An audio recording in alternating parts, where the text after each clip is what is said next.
did Raw in Phoenix, Arizona. And the next night was a SmackDown taping.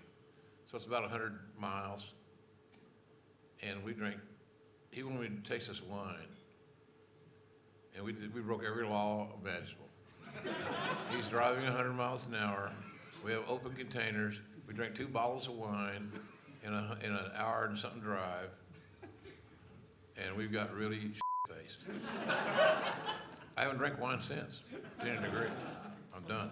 It's like one time getting drunk on Jack Daniels. I can't even smell it anymore. It makes me nauseous.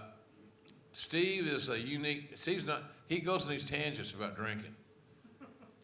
He's told me Wednesday he's on the wagon right now because he's getting ready to start filming a TV show and he wants to lean up and all those things. So he still cares about his look, as he should. And but he goes on tangents. The last tangent when I was with him, he's on a margarita tangent. So we had margaritas. We've had cases of beer and margaritas, and we've had Jack Daniels, Crown Royal's our brown drink of choice. But now he's on the margarita run until he gets through this TV show. I think we're going to do a pay-per-view. AEW's going to do a pay-per-view in Las Vegas. Steve's buying a bunch of property in Nevada. So he's going to try to come down to see us because he's fearless as far as the WWE giving him heat for coming to one of our events. Well, the first time we saw Red Ass JR on the podcast was the Taboo Tuesday episode, and it was taped right after he had been delayed by American Airlines. And that became the new format for me. If we could try to schedule recording right after he lands, and he wants to preempt that and get ahead a little bit because he's a professional, but the idea that we could click record when he's good and pissed off, I think that makes the best. We had a good one time when I lost my bags. From goddamn Dallas to Oklahoma City. It's a 2-hour car drive. It's a 28-minute flight, and you lost my bag. We think we'll get it to you tomorrow. You think you'll get it to me tomorrow. So I guess airline business sucks. It really does. And sometimes I get a little edgy. I don't have sort of a gotcha moment for Jim because I feel like Jim has not bullshitted the audience. And unfortunately, Bruce feels like he has to defend some WWE bullshit, and I know Eric does. And the reason they do is because it's their idea, right? So when it's your idea, then you feel like you have to defend it because you don't want to admit you're wrong. But JR will just say, oh, that sucked. And that is just refreshing, that honesty. So I think that's one of the reasons our podcast has been so successful, because when you know when you hear something from Jim, it's genuine. I'm not going to lie to my wrestling family. So the family that I can always depend on are you guys, no matter what. So why would I on that to tell a story to make myself look better? That's vanity, that's insecurity, and I'm not going to follow many of my peers down that road. It's just not very flattering. And plus, by lying to you, I got to remember what I told you. Instead of just telling you the truth and going with that, it's much better. Conrad, I want to just pick up on that. We're roughly the same age. We watched wrestling at the same time. One of the most fascinating periods in wrestling was when JR turned heel in 1996. And I know he hates it and he didn't like doing it, but it is so good. And when when Vince is dancing with Sonny and he's like, look at the state of you, or whatever it is he says. It's so, how do you kind of work on exploring topics with Jim that he might not like because he didn't want to be the center of attention in that way, but there's still value to hearing the stories about it because fans really liked it?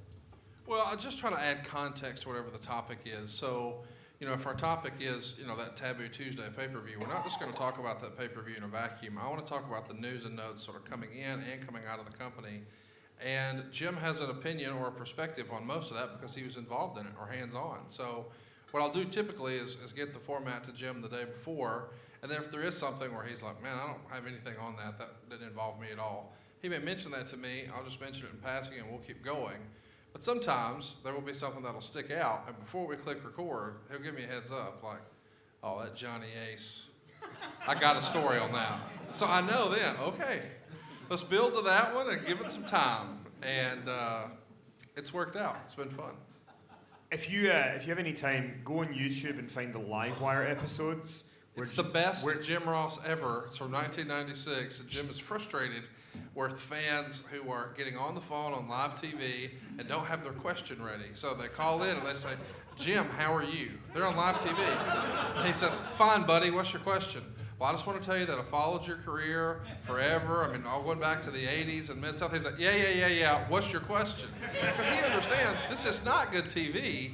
So Livewire, while I enjoyed it as a fan, probably not the best use of television time. You can tell being in You the think? office at 10 a.m. in the morning on a Saturday was not the best. What's that, Kenny? Being in the office at 10 a.m. on a Saturday to do these shows, and then people are calling in. I mean, as a viewer, though, it was fun. It was super fun as a viewer, but you have to appreciate at the time what all's going on there. You've got Bruce Pritchard wanting to lay out and call in, and Paul Heyman wanting to call in and prank, and Vince Russo trying to jockey for position behind the scenes, and Jim Cornette held against his will there. God damn it! And all of that's going on behind the scenes with, by the way, Michael P.S. Hayes with no hair running around trying to be cutesy Doc Hendricks, and Sonny. I can only imagine what was going through A lot of Jim's mind. dysfunction there, kids. A lot of dysfunction. You just try to hold the rudder in the water, but it got, obviously there's one of those, what do they call those things with memes? Gifts, what the I don't know. Whatever, I don't, my facial expression, and I even laughed at it. I thought it was funny as because I looked like I was needed to take a dump. And I needed to leave right away. This is horrible. This is making me ill. But that's that show. It was off the rails. It was an Vince idea, and the ones that got picked to do it. Look, I didn't want to do it. I had plenty to do. I was doing Challenge. I was doing some other TVs, and all that syndicated stuff. And then leaving the house on Saturday, every Saturday. So no matter where you were on Friday, you got to be back at Stanford on Saturday. That's a little bit confining. So, and I didn't like working with Russo that much. We didn't philosophically get along. We get along really fine now, but I didn't get along with him then because he stepped in my territory too often. I run a goddamn talent relations. I'll tell you when somebody's ready to come to be on television. You won't tell me. And that happened with Brock Lesnar. Well, we're gonna bring Brock up. I was bringing Brock up because he got bored in OVW. He was a captain of the ring crew. He worked his ass off. He was on the crew. He drove the truck. He helped put the ring up. Brock Lesnar. Treated him all the same. He didn't have a private dressing room. He was Brock Lesnar, one of the boys. He loved that. So, but I would bonus him for more money to come to be a dark match on Raw or SmackDown. He'd make both days. And I did that a few weeks because it just helped him, his mindset. He wasn't a fan of the business, so him being an OVW was not something he enjoyed. Even though he was killing it in the drills, he could do anything anybody could do. He was very, very special. He still is. So they said, well, we're going to bring Brock in. We're going to start him on TV. I said, when? Next week. He's really excited about it. You talk to him?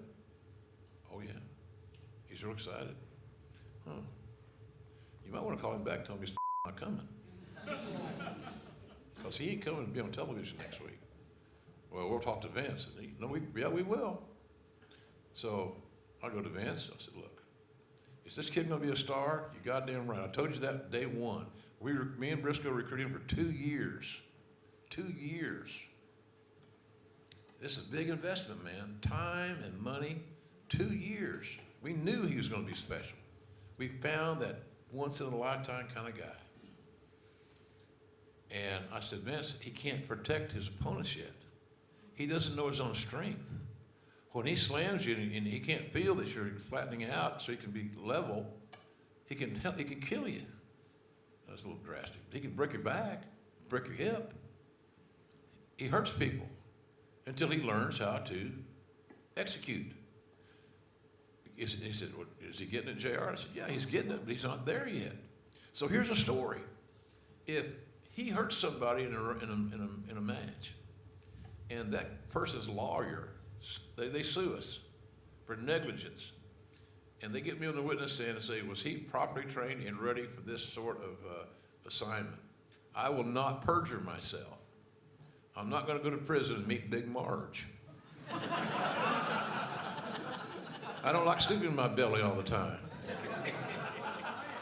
So if I'm called, my fat ass is called the witness stand, I'm telling the truth. Simple as that. And he said, no, you're right. He said, so he knew that Russo and I had a little rivalry type thing going. He said, will you be sure and tell Vince? You'd let him know if he's not coming. I said, I'll be happy to. I'd love to tell him, you know. That's being a dick too. I should have took it a little easier. But bottom line is that doing that show with Russo, who was a wannabe TV star, you know, and all the stuff that Conrad, some guys calling in and prank just to be cute, to be noticed. You think Bruce and Heyman called in and fictitiously not to get noticed, and so Vince would see that they called in and he'd get a ha ha ha about it? Of course it was. Everything done in that respect was done to get Vince's attention. Simple.